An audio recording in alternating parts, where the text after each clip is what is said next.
नेत्यांना सांगेन,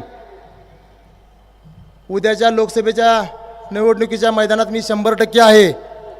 फक्त काही गोष्टी आहेत त्या आपण सन्मानपूर्वक करू. शेवटी मला आता विरोधकांना एकच सांगायचं आहे,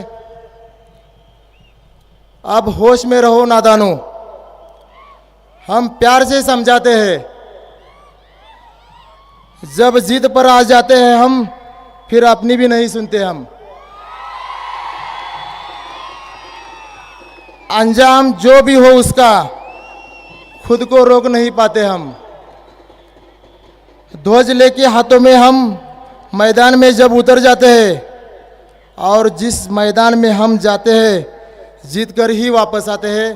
साहेब, तुम्ही माझ्यासाठी इथपर्यंत आलात, एवढी मोठ्या सभेला आपण उपस्थित दाखवलीत, त्याबद्दल मी तमाम सांगली जिल्ह्यातील जनतेच्या वतीनं आपले आभार मानतो आणि थांबतो. जय हिंद, जय महाराष्ट्र. धन्यवाद. सन्मान